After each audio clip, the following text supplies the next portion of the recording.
सभी मेरे जानकारों को जय निखिलम महादेव की। आज मैं आपको बताना चाहूँगा कि पूर्णता गुरु के द्वारा ही संभव है। पूर्णता जो होती है वह गुरु के द्वारा ही संभव होती है। ये सत्य है और बहुत ही गहराई लिए हुए ये वाक्य है। जीवन उसको कहते हैं, सदगुरुदेव भगवान बताते हैं हमको कि जीवन उसको कहते हैं जो शुरू से लेकर अंत तक सभी दृष्टियों से पूर्ण रहे। जीवन उसे कहा गया है। अपन सुख में दुख में जी रहे हैं, बेहाल फटे ढंग से जी रहे हैं, उसको जीवन नहीं कहते हैं। अगर साधना का हथियार हमारे पास है, सदगुरुदेव का अगर आशीर्वाद है, तो हमें ऐसे अभाव में जीवन जीने का कोई मतलब नहीं होता। और हमारे जीवन में किसी भी प्रकार का कोई अभाव ना रहे, क्योंकि जीवन के दो पक्ष होते हैं। एक पक्ष है भौतिक, दूसरा पक्ष है आध्यात्मिक। एक उत्तरी ध्रुव है तो दूसरा दक्षिणी ध्रुव है। दोनों का समन्वय करके चलना कठिन है, मगर दोनों का समन्वय करके चलना भी पूर्णता कहा गया है। इस दूरी को हम कैसे मिटा सकते हैं, यह ध्यान देने वाली बात है। क्योंकि कहा गया है कि भौतिकता का मतलब जो है, भौतिकता का मतलब जो बताया गया है वह है धन, यश, मान, प्रतिष्ठा, ऐश्वर्य, पुत्र, पौत्र, बंधु, बांधव, वाहन, मकान, भोग इत्यादि इत्यादि। और आध्यात्मिकता का मतलब बताया गया है पूरा कुंडलिनी जागरण, सहस्त्रता जागरण, शक्तिपात, गुरु, तपस्या, साधना, सिद्धि, पूर्णता, दिव्यता और तेजस्विता।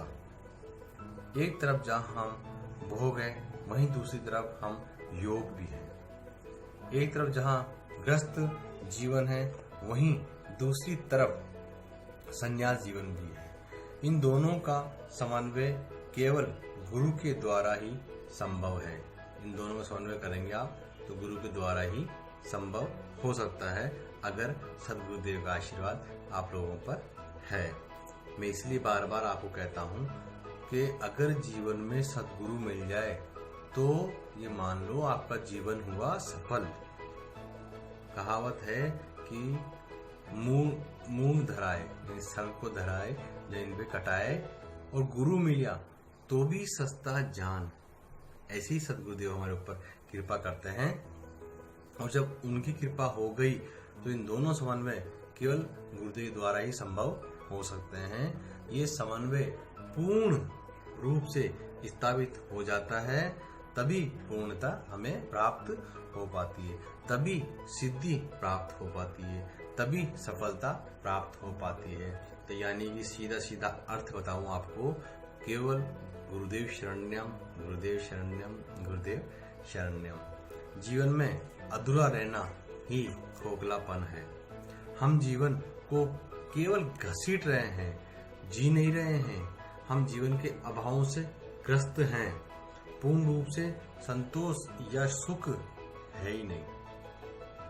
हमारे जीवन में न्यूनताएं हैं, अभाव हैं, बाधाएं हैं,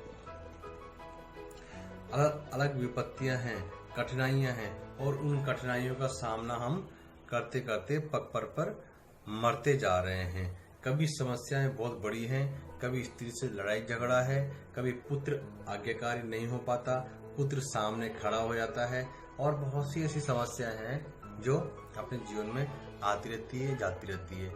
और कई बार लड़की बड़ी हो गई है, अच्छा रिश्ता नहीं आ रहा है, उसकी शादी नहीं हो रही है, व्याधियों से ग्रस्त होना पड़ता है। कभी हमारे पास धन की न्यूनता हो जाती है, तो कभी हमारे ऊपर ऋण का बोझ हमें अंदर ही अंदर खाता है। ऐसी स्थिति में आदमी ऊपर से केवल और केवल दिखावा करता है, प्रसन्न होने की चेष्टा करता है, मुस्कुराहट दिखाने की चेष्टा करता है, झूठी सब चीजें, मगर अंदर से वह समझता है कि मैं अपने आप में खोखला हूँ। एक घुन की तरह, जैसे घुन बाहर से तो बड़ा परिपक्व लगता है, अंदर से बिल्कुल खाली होता है और वह कमजोर होता है और वह सही ढंग से नींद नहीं ले पाता है।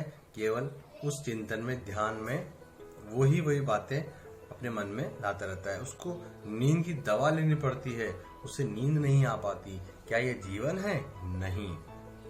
मेरा मानना है कि आज जीवन से गया जिसे 2 वक्त की रोटी ढंग से नसीब हो रही हो, रहने को छत हो, पहनने को कपड़े हो, सदगुरुदेव का आशीर्वाद हो, तो ये सारे जीवन जो है चक्र अपना बहुत ही अमूल्य हो सकता है।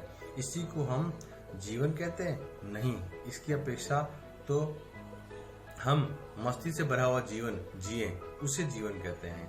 सभी प्रकार से पूर्णता हमें प्राप्त हो, कुंडलिनी जागृत हम कर सकें सदगुरुदेव के आशीर्वाद से, सदगुरुदेव के बताए हुए मार्ग पर, और हम पूर्ण समाधि अवस्था में जा सकें, उसे प्राप्त कर सकें और शरीर में दिव्यता और चैतन्यता देते हुए हम सदगुरुदेव की शरण में सिद्धाश्रम में प्रवेश कर सकें, उसे जीवन कहा गया है। अब यहाँ प्रश्न ये उठता है, सदगुरुदेव भगवान हम प्रश्न करते हैं, क्या संभव है ये सब बातें? मैं कहता हूँ ये सब संभव है, मगर यह तभी संभव है जब आपको अपने जीवन में गुरु प्राप्त हो जाए, सदगुरुदेव प्राप्त हो जाए, परम गुरुदेव प्राप्त हो जाए। इसके लिए विज्ञान आपकी मदद नहीं कर सकता। इसके लिए बड़े बड़े पोथे, बड़े बड़े वेद पुराण भी आपकी मदद नहीं कर सकते, आपकी सहायता नहीं कर सकते। पाखंडी और धूर्त व्यक्ति भी आपकी मदद नहीं कर सकते। वे केवल आपको बुढ़ावे में रखेंगे, क्योंकि वे खुद ही उस तरफ नहीं गए हैं, तो वह आपको नहीं ले जा सकते। ध्यान रखो, बेवकूफ बनाने वाले बहुत हैं, सीधी बात और साधना बताने वाले बहुत कम योगी लोग कुछ समय के लिए मृत्यु लोक में आते हैं, अपना कार्य पूर्ण किया और वापस गुरु आशीर्वाद से चले जाते हैं। वे गुरु आज्ञा से ही मृत्यु लोक में आते हैं और गुरु आज्ञा से ही वापस चले जाते हैं। और ये भी ध्यान रखो, जीवन में सदगुरुदेव जब भी कोई बात अपने शिष्यों को समझाते हैं या बताते हैं, तो उनको उनकी शरण में, उनके हिसाब से उनको ढलना पड़ता है, उनसे बातचीत करनी पड़ती है, उन्हीं के जैसा व्यवहार करना पड़ता है, तभी वे अपने शिष्यों को कुछ सिखा पाते हैं। ये आप भी ध्यान रखें। हर कोई सदगुरुदेव आपके साथ चल रहे हैं, घूम रहे हैं, फिर रहे हैं या आपसे मस्ती मजाक कर रहे हैं, तो आप उसे साधारण मानव ना समझे। वह आपकी परीक्षा की घड़ी होती है और उस परीक्षा में जब गुरु देख लेते हैं, हाँ ये आगे साधना क्षेत्र में जा सकता है, तो उससे आशीर्वाद फिर सदगुरुदेव भगवान देते ही देते हैं। ये जीवन में याद रखो। इस क्षेत्र में आपकी बुद्धि ज्यादा अनुकूलता नहीं दे सकती। बुद्धि मत लगाओ, गुरु आज्ञा ही सर्वोपरि मान के अपने जीवन को चलाओ। यह तो तभी संभव हो पाता है जब आप अपने आपको गुरु चरणों में पूर्ण रूपेण समर्पित कर दें। ये नहीं देखें कि गुरुदेव ने हमें जो आज्ञा दी है वह कैसी है, कैसे हम कर पाएंगे। आप जब एक पैर बढ़ाएंगे तो 99 पैर गुरुदेव के चलते हैं। ये ध्यान रखो। जीवन में कहा गया है ना, तोदियम वस्तु गोविंद तुभ्यमेव समर्पयेत, और बदले में सब कुछ प्राप्त कर लेते हैं। धन, यश, मान, प्रतिष्ठा, ऐश्वर्य, सुख, कुंडलिनी जागरण, सिद्धता, तेजस्विता, दिव्यता और सिद्धाश्रम। इसलिए जीवन में गुरु की महत्ता बहुत अधिक बताई गई है और गुरु के बारे में कहा भी गया है। मैं आपको फिर याद दिला दूं एक बार, तमेव माता च पिता तमेव तमेव बंधु च सखा तमेव विद्या द्रविणं तमेव तमेव सर्वं मम देव देव तमेव सर्वं मम देव देव। ओम। गुरु उपनिषद में बताया गया है कि व्यक्ति पूर्ण हो ही नहीं सकता यदि उसके जीवन में गुरु नहीं है। तो अगर सदगुरुदेव का आशीर्वाद है तो वह पूर्णमदः पूर्णमिदं पूर्णात् पूर्णमुच्यते पूर्णस्य पूर्णमादाय पूर्णमेवावशिष्यते। मैं आपको गुरुदेव के बारे में इतना ही बताऊंगा, बाकी और मैं कल आपको इस वीडियो के बारे में बताऊंगा। आप इस वीडियो को देखते रहिए। और कहा भी गया है कि जल में कुंभ है, कुंभ में जल है। ये बातें और साधना का अपने जीवन पे कैसे उतारे, साधना के जीवन में बनाने के लिए मैं आपको शाम वाले वीडियो में और बताऊंगा। आप सबके साथ मेरा ऐसा ही स्नेह प्रेम बना रहे और मैं भी यही चाहता हूं कि आप सब लोग साधना के क्षेत्र में अग्रसर हों और मैं आपको बहुत सी जानकारियां गुप्त रूप से देता रहूंगा इस चैनल के माध्यम से। जय श्री निखिलम महादेव।